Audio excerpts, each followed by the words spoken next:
Please, just let me go home. My voice cracked as rain hammered the alley around us. 5 men in black suits formed a semicircle, trapping me against the brick wall. Beyond them, under the single flickering streetlight, he stood. Kang Do-hyun. I didn't know his name yet, but I knew the gun in his hand. I knew the body at his feet, still bleeding into the puddles. And I knew, God, I knew, I was supposed to be dead too. You saw nothing. His voice cut through the rain like ice. Come with us or die here. My knees buckled. The wilted chrysanthemums I'd been carrying scattered across the wet pavement. The last bouquet from the shop, the one I was supposed to deliver tomorrow morning. My fingers trembled as I pressed them against the wall behind me, searching for something solid. Something real. I won't tell anyone, I whispered. I swear. I was just taking a shortcut home. I didn't see anything. I didn't. You're lying. He stepped forward. Close enough that I could see his face clearly now, sharp jawline, dark eyes that reflected nothing, black hair plastered to his forehead from the rain. He couldn't have been more than 30. Handsome in a way that made my chest tighten despite the terror flooding my veins. Then his scent hit me. Cedar and smoke. Cold winter mornings. Something darker underneath. Gunpowder and metal and alpha. My body reacted before my mind could catch up. Heat bloomed low in my stomach.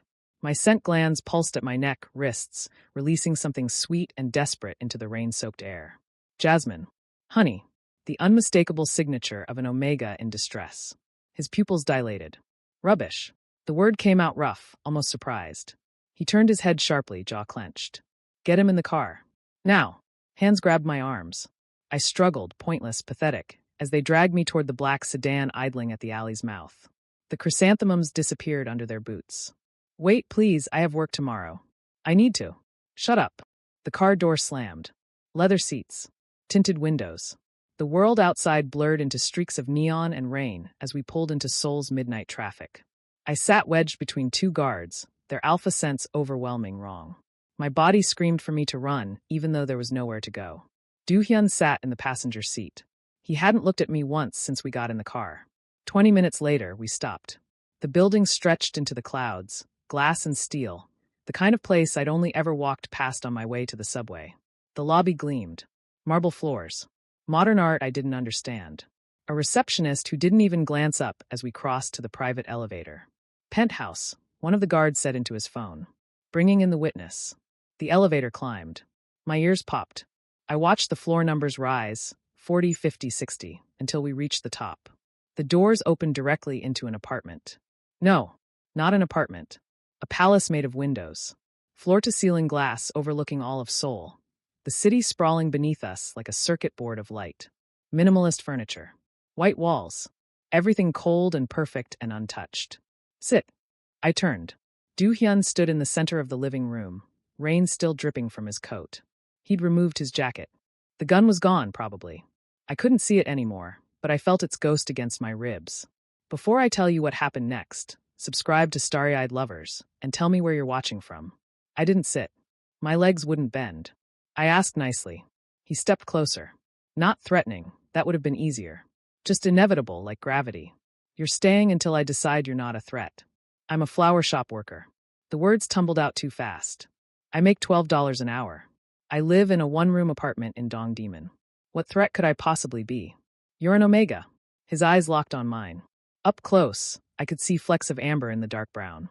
Could see the exhaustion carved into the lines around his mouth. The shadow of something that might have been pain if he'd allowed himself to feel it. That alone makes you dangerous. My breath caught. I don't understand. You don't need to. He circled me slowly, deliberate, predatory. Assessing. What's your name? Han Jae-min. How old are you, Han Jae-min? 21. Family? I swallowed. None. Something flickered across his face. Gone before I could name it. Friends? Boyfriend? Anyone who'll notice you're missing. The truth tasted bitter. No. He stopped directly in front of me. Close enough that his scent wrapped around me like smoke, making my head swim. Close enough that I had to tilt my chin up to meet his eyes. I was small, always had been, barely 5'6", but he made me feel microscopic. Then no one will come looking. His voice dropped lower. That should make you more afraid than you already are. But it didn't. Because I caught it, the tremor in his right hand before he curled it into a fist.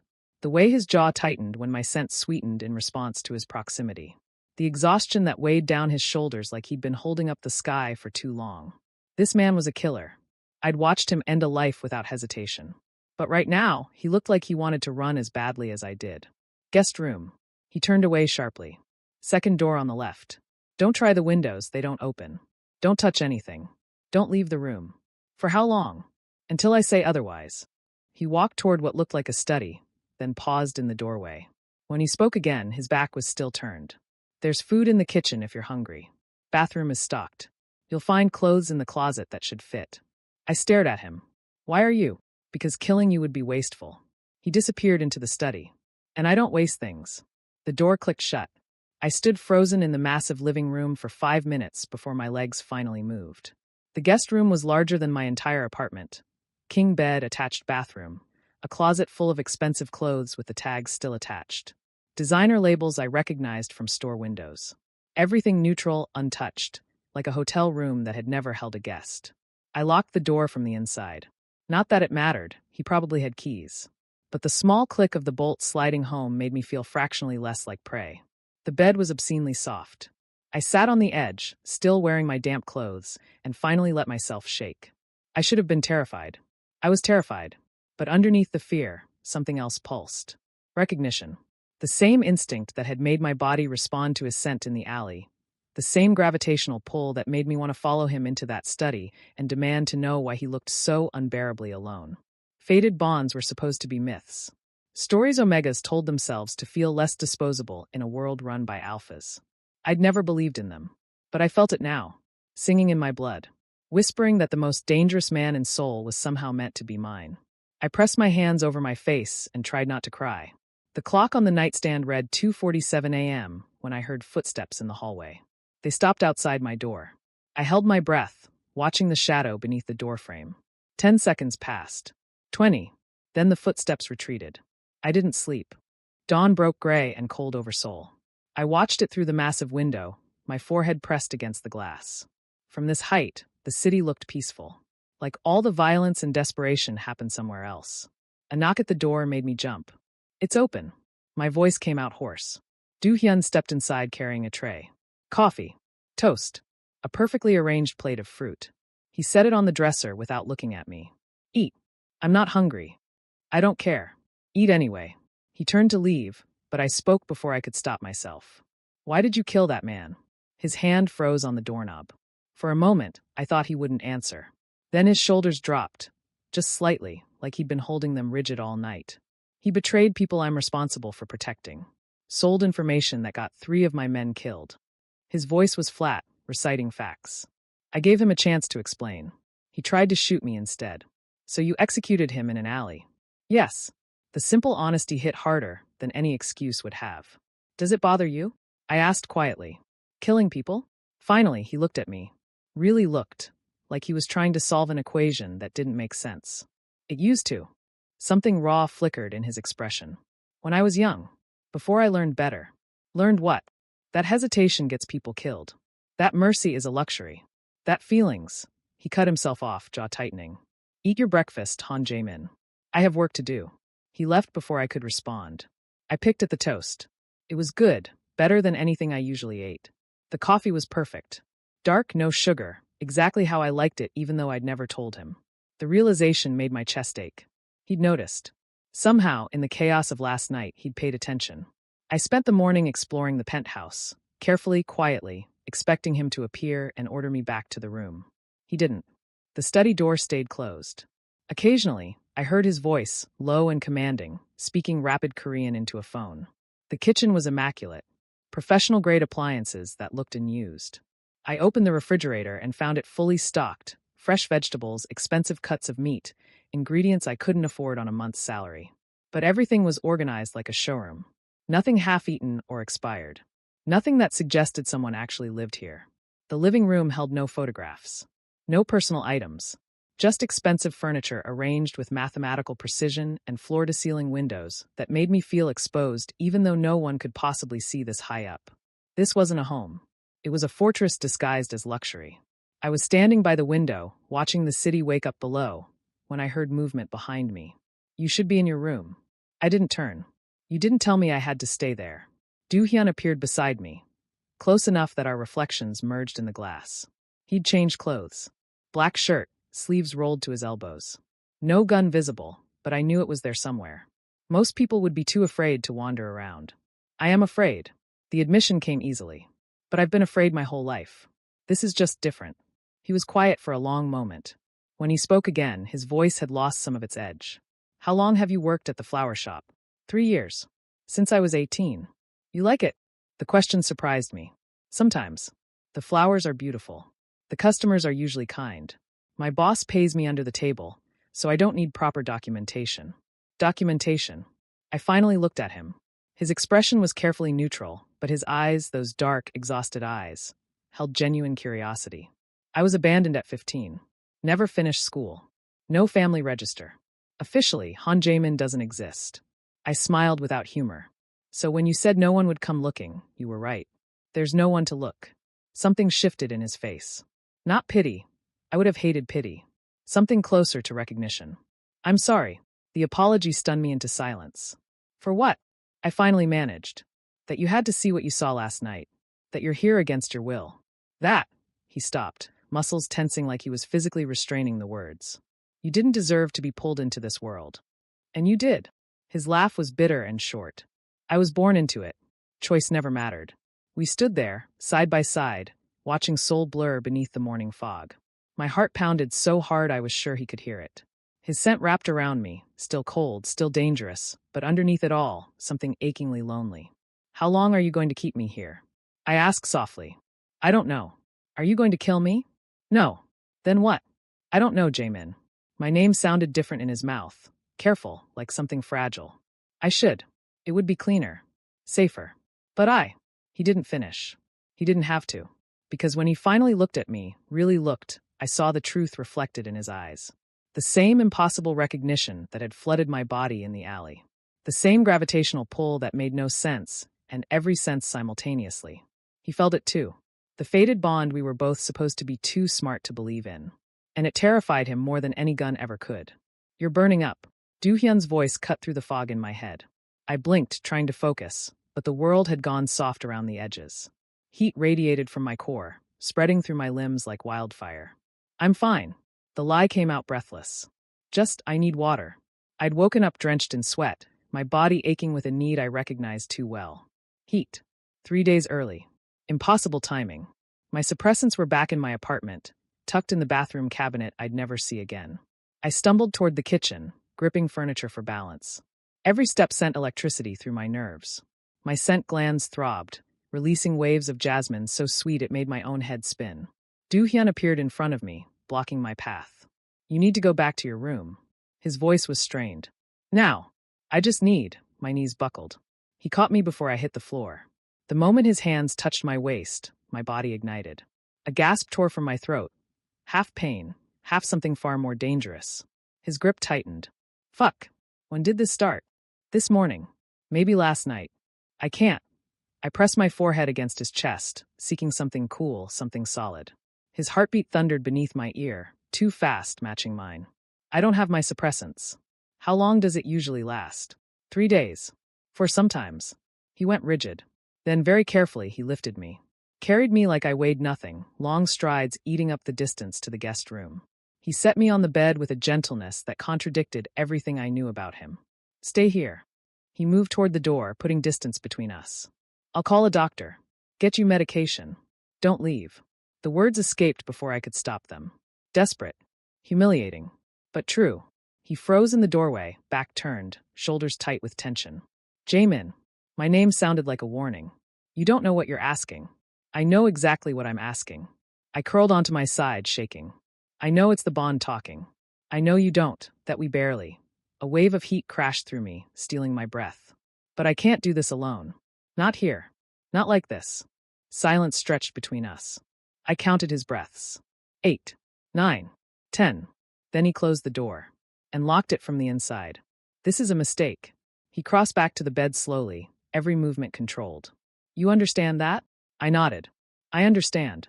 If you change your mind, if you say stop, I will. Immediately. No matter what. Okay. He sat on the edge of the bed. Didn't touch me yet. Just watched with those dark, unreadable eyes. Have you done this before? He asked quietly. With an alpha? No. I've never. Shame heated my cheeks beyond what the heat cycle caused. I couldn't afford suppressants most of the time, so I learned to hide during cycles. Locked myself away. Waited out alone. Something flickered across his face. Anger, maybe. Or pain. That must have been excruciating. It was survivable. Survivable isn't the same as bearable. He reached out slowly, giving me time to pull away, and brushed sweat-soaked hair from my forehead. His touch sent sparks down my spine. You shouldn't have had to endure that alone. I didn't have a choice. You do now. His hand cupped my cheek, thumb tracing my jawline with a tenderness that made my chest ache worse than the heat. I leaned into the touch, starving for it. Tell me what you need, he murmured. You. I need. I grabbed his wrist, pressing his palm against my racing pulse. Please. He exhaled slowly. Then he moved. Not rushed. Not frantic. Careful. Deliberate. He stretched out beside me on the bed, pulled me against his chest, and just held me. One arm wrapped around my waist, the other cradling my head. His scent enveloped me, cedar and smoke and alpha, and my body responded instantly, the ache intensifying and easing simultaneously. Better. His breath ghosted against my temple. Yes. No. I don't. I buried my face in his neck, seeking his scent gland. It hurts. I know. His hand stroked down my spine. Your body is trying to bond. Fighting it makes it worse. Then don't make me fight it. His hand stilled. Jamin. I tilted my head up, meeting his eyes. I know this is crazy. I know we don't know each other. But I felt it the moment I saw you in that alley. My voice dropped to a whisper. Didn't you? For a long moment, he just stared at me. Then his carefully constructed mask cracked. Yes. The admission sounded like a confession. I felt it. That's why I didn't kill you when I should have. Why I brought you here instead of letting my men handle it. Why I've barely slept because every time I close my eyes, I smell jasmine. His hand moved to my neck, fingers gentle against my scent gland. I shuddered. This terrifies me, he continued, voice raw. I don't do this. I don't feel things. My father made sure of that. But you, his thumb pressed against my pulse point. You walked into my world, and everything I learned to bury came clawing back up. Then let it. I pressed closer, eliminating the space between us. Stop fighting it. Just for tonight. If we do this, if I bond with you, there's no going back. I don't want to go back. Something snapped in his control. I saw it happen, the moment he stopped resisting. His eyes darkened. His grip tightened. And when he kissed me, it wasn't gentle. It was claiming. His mouth moved against mine with desperate precision, swallowing my gasp. One hand tangled in my hair, angling my head exactly where he wanted it. The other slid under my shirt, palm burning against my overheated skin. I melted into him. Open for him. Let him take whatever he needed because I needed it just as badly. When he finally pulled back, we were both breathing hard. Last chance, he said against my lips. Tell me to stop. I answered by pulling him back down. Afterward, we lay tangled together in sheets damp with sweat and satisfaction. My body still hummed, the heat cycle far from over, but the desperate edge had dulled.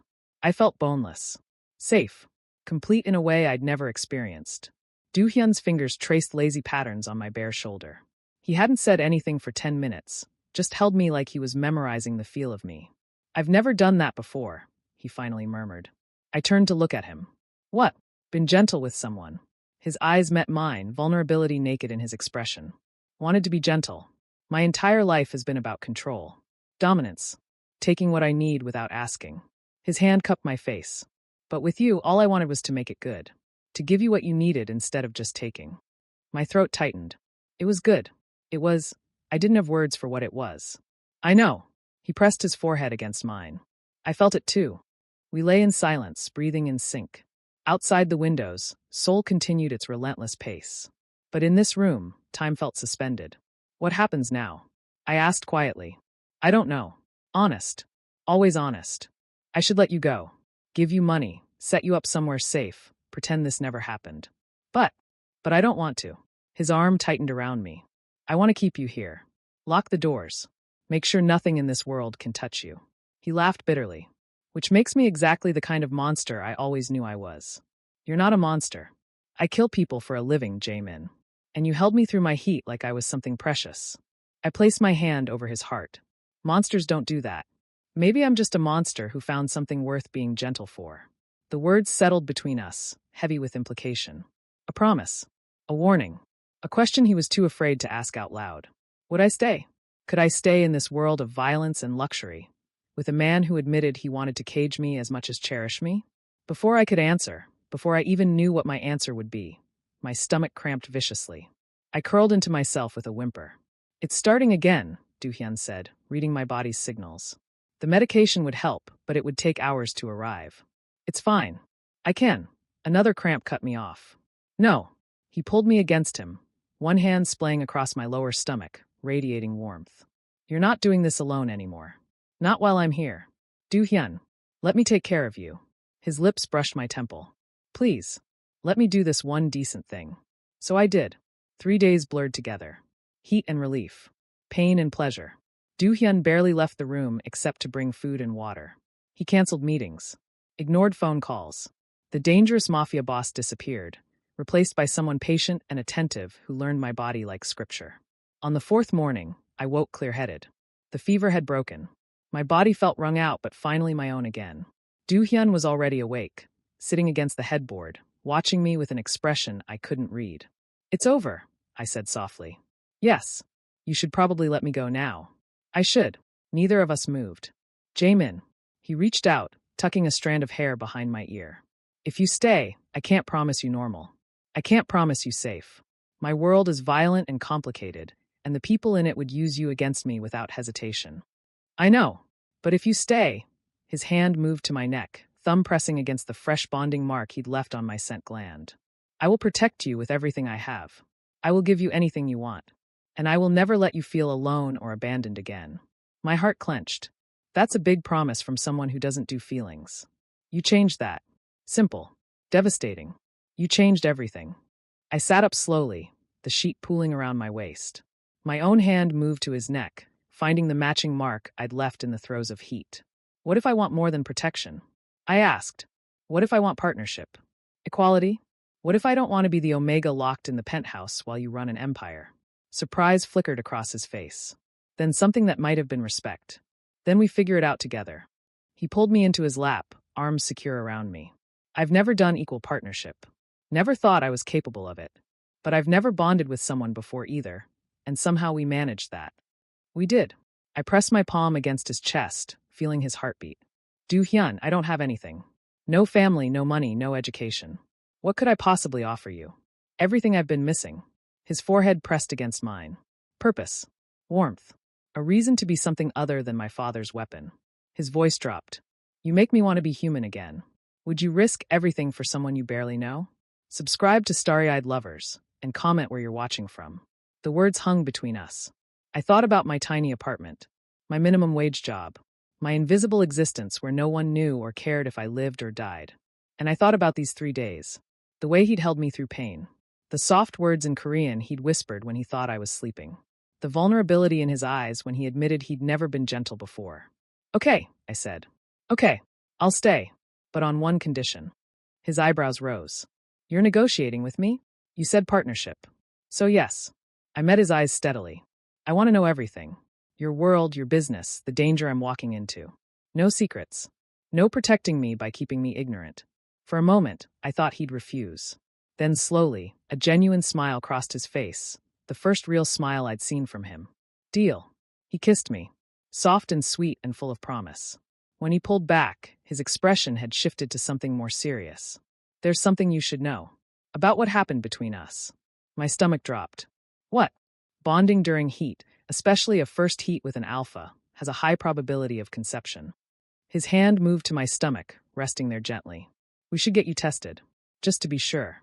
The implication hit me like a train. Pregnant. I could be pregnant right now. Would you? I couldn't finish the question. Want it? He said it for me. Yes. Unequivocally yes. But what matters is what you want. Your choice. Always your choice. I stared at him. This man who killed without hesitation. Who'd kidnapped me. Who admitted he wanted to cage me.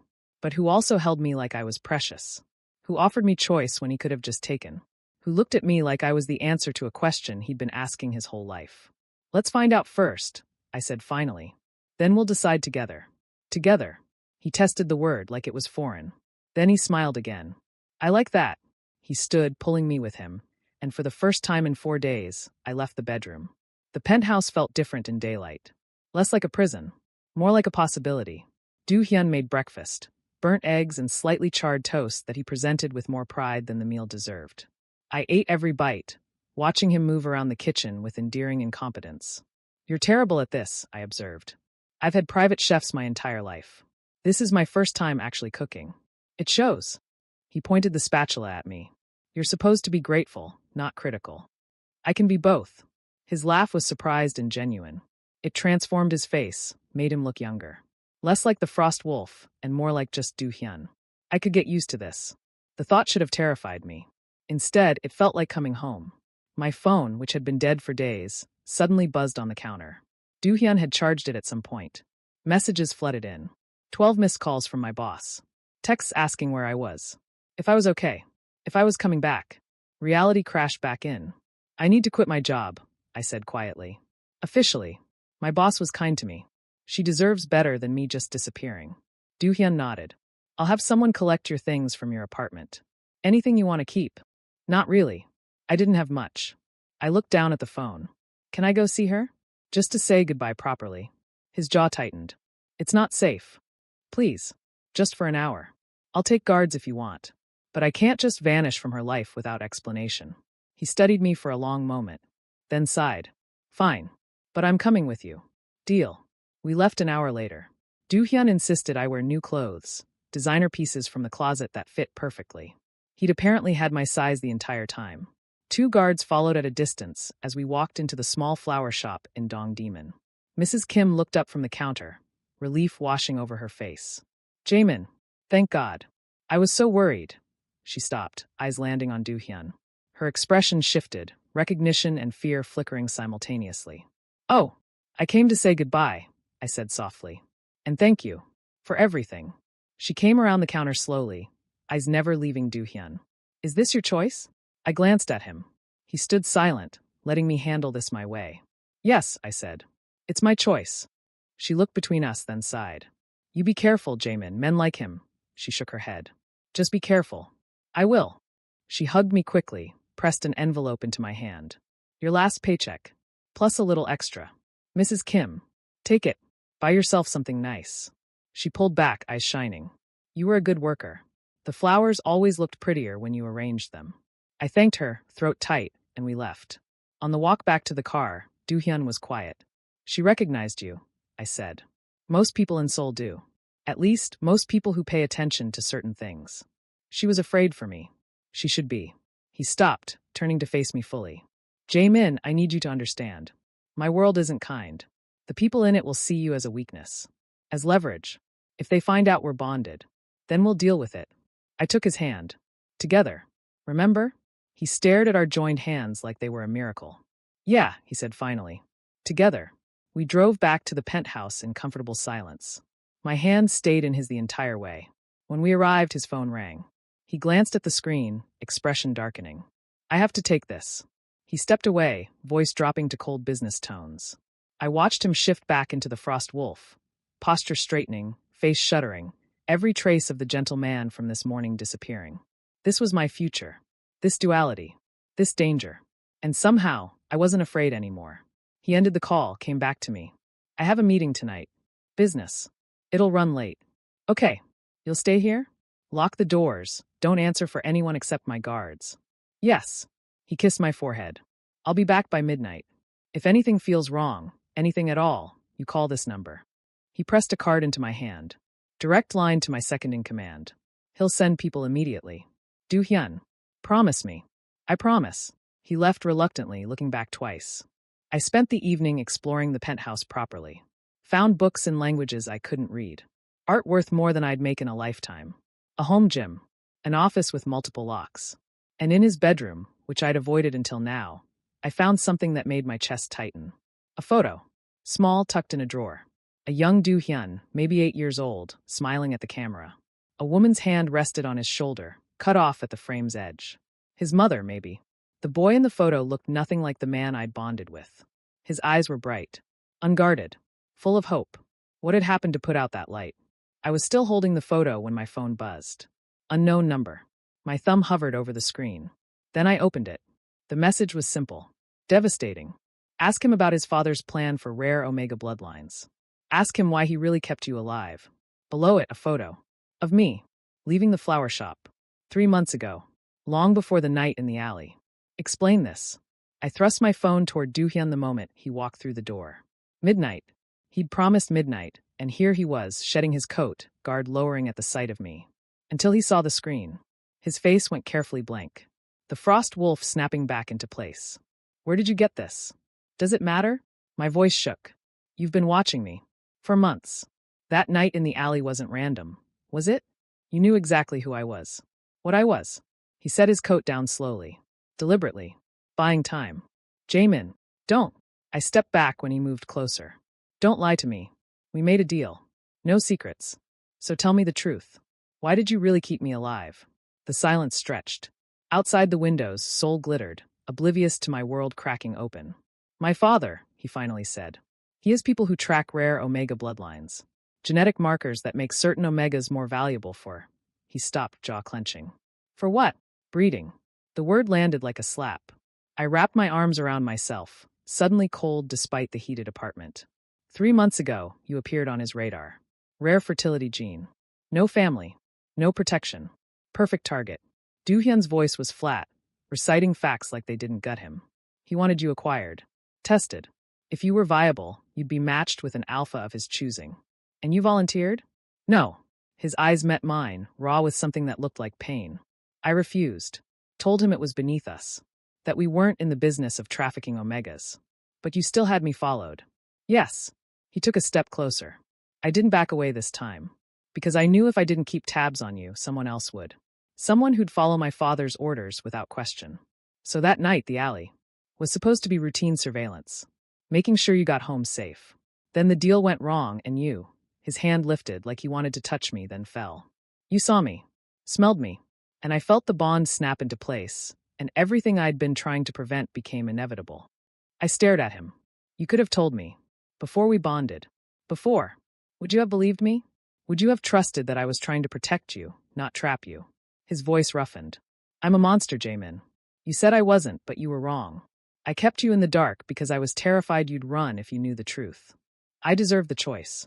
I know. He closed the distance between us, stopping just within reach. I know, and I'm sorry. I'm so fucking sorry. But if I'd let you go that night, my father would have found you within a week. And what he would have done, his hands curled into fists. I couldn't let that happen. So you trapped me instead. I gave you a cage with better bars. Bitter. Honest. I won't pretend it was noble. I wanted you. The bond wanted you. And I convinced myself keeping you here was protection when really, I was just too selfish to let you go. My throat burned. Who sent the message? I don't know.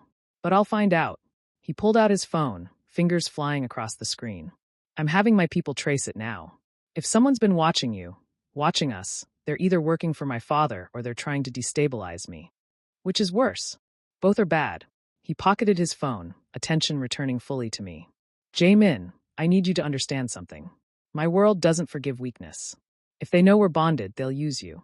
If they know I care about you, his voice cracked slightly, they'll hurt you to hurt me. Then why bond with me at all? Why not just keep your distance? Because I couldn't. Simple. Devastating. I tried. For 3 months, I watched you from a distance, told myself I was just making sure you were safe. But every time I saw you smile at customers in that flower shop, every time you walked home alone in the rain, I wanted. He stopped, chest rising with a sharp breath. I wanted things I'd never let myself want before. Like what? Someone to come home to. Someone who'd look at me like I was human instead of a weapon. Someone who'd make me want to be better than what my father made me.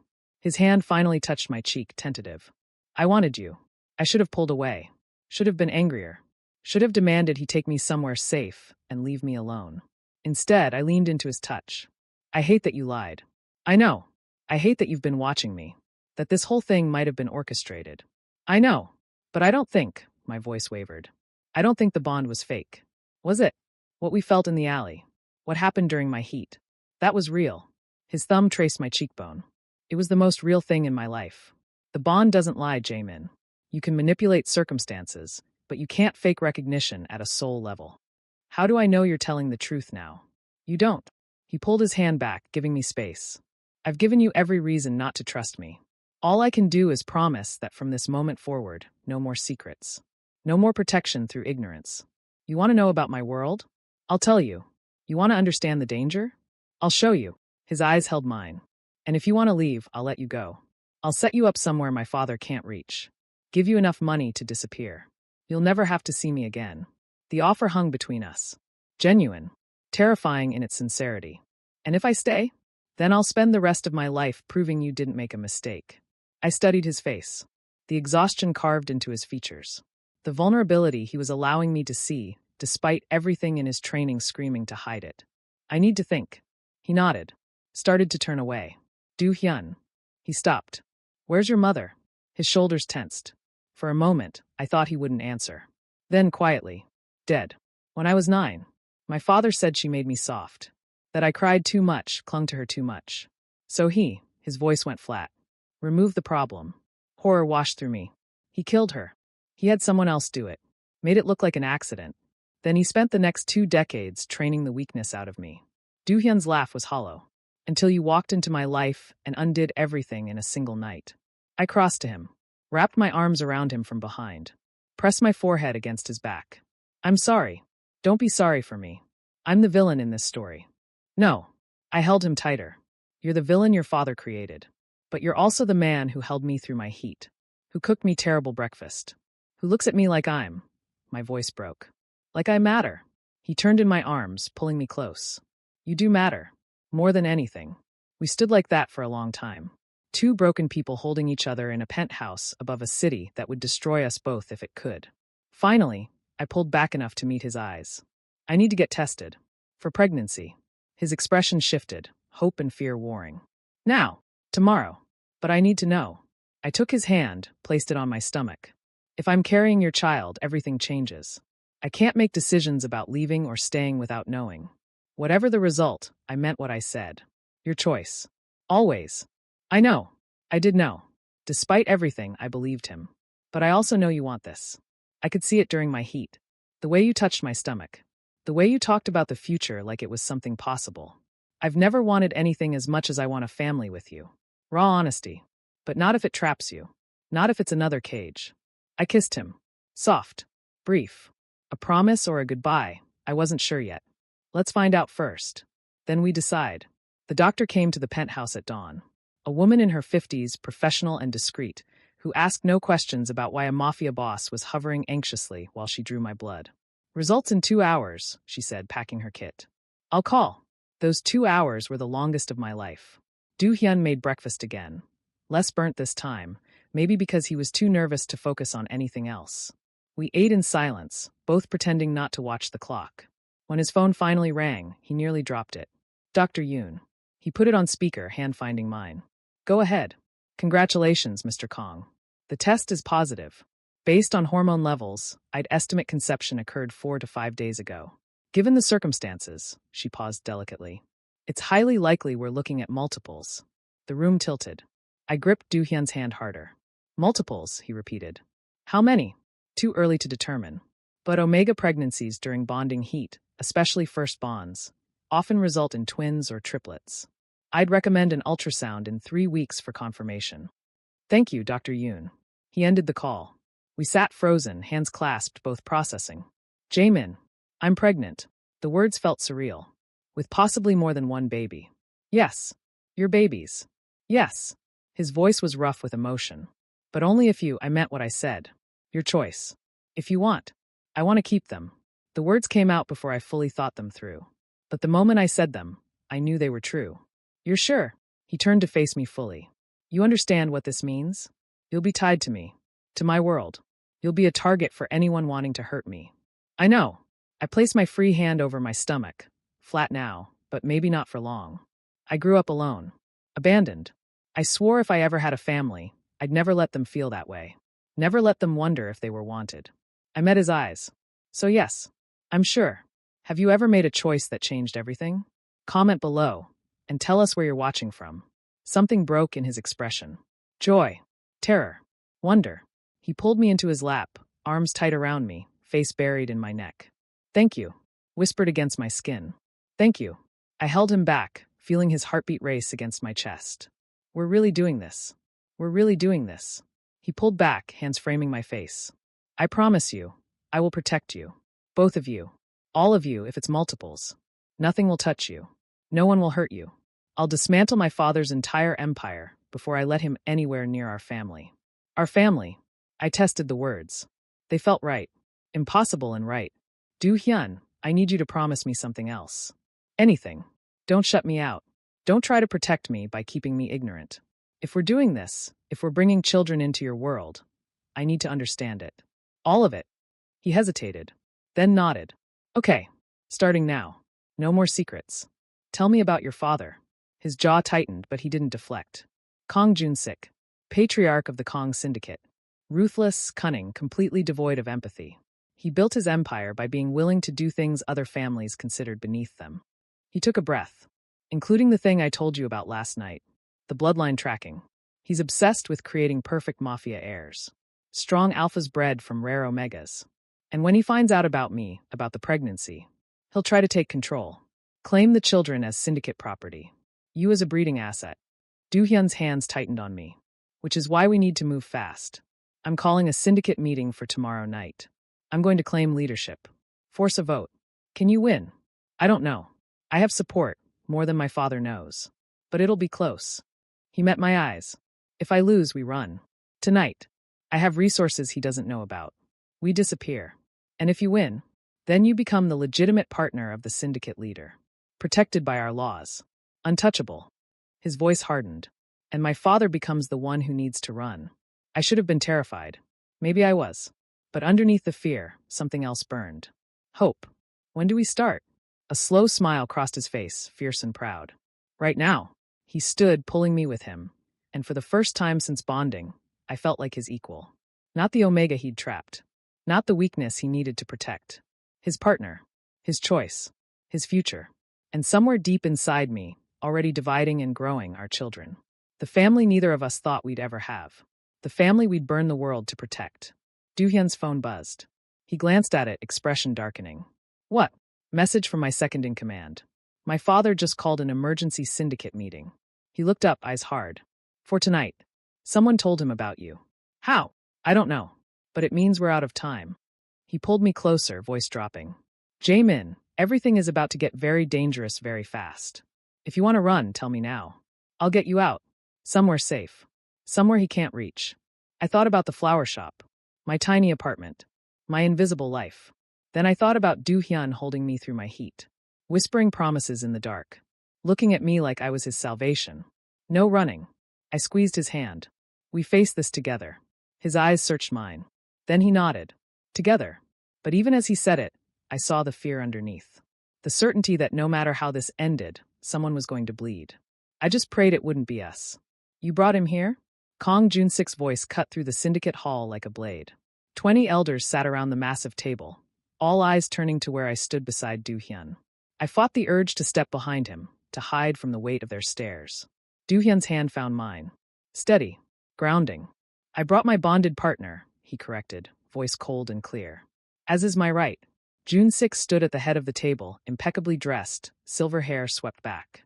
He looked nothing like Do-hyun, too refined, too controlled, empty behind the eyes. He smiled, and it was worse than a threat.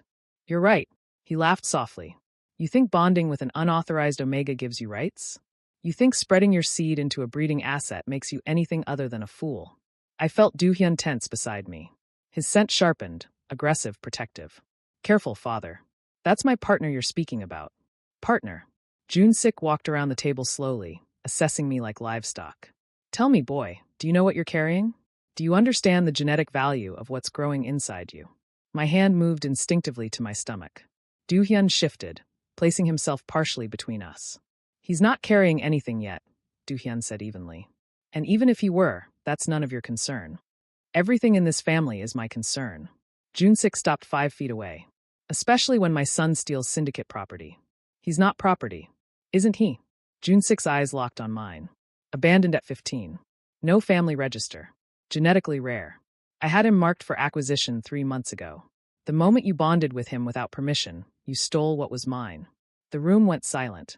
I felt every eye on me, calculating my worth like the flowers I used to arrange. Valuable only for what could be extracted. I'm not anyone's property. My voice came out steadier than I felt. Not yours. Not even his. I squeezed Do-hyun's hand.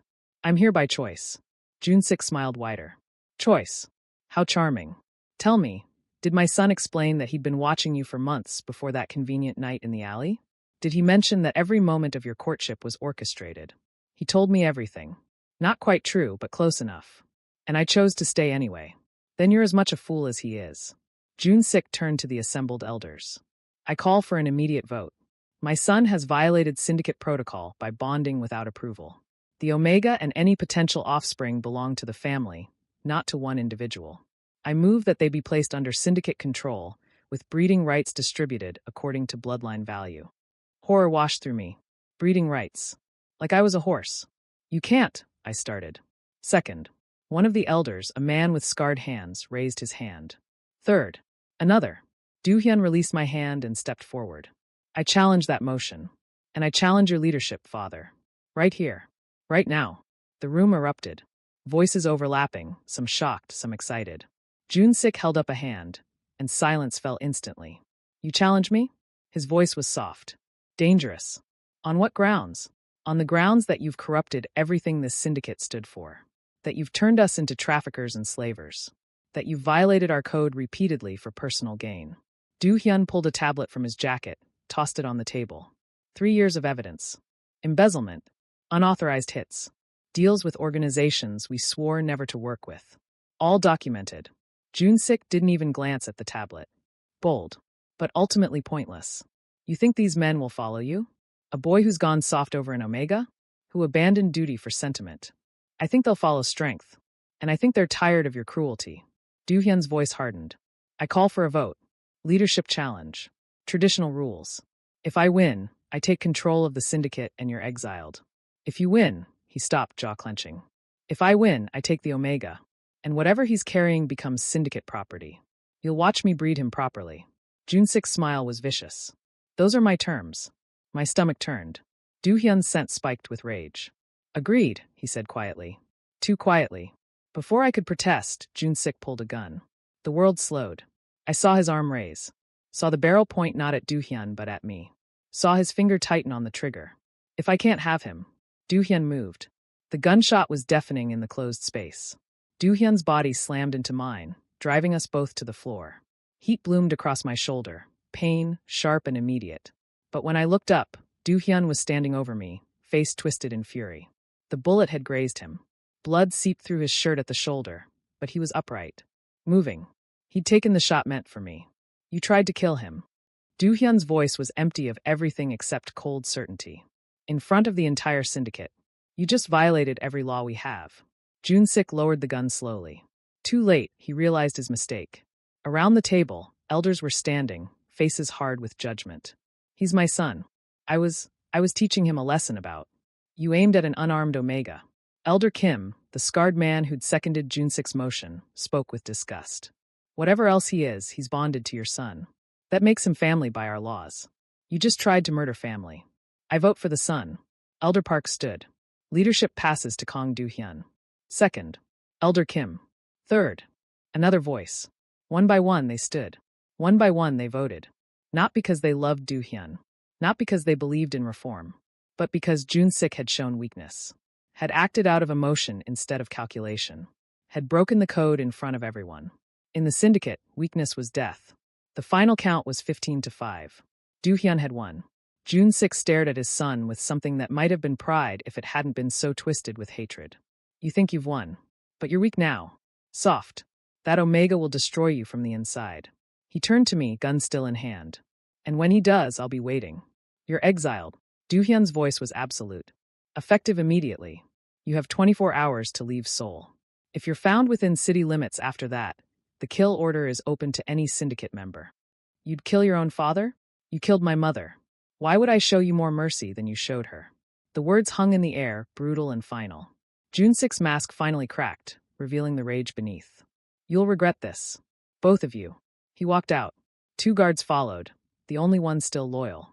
The door slammed behind them.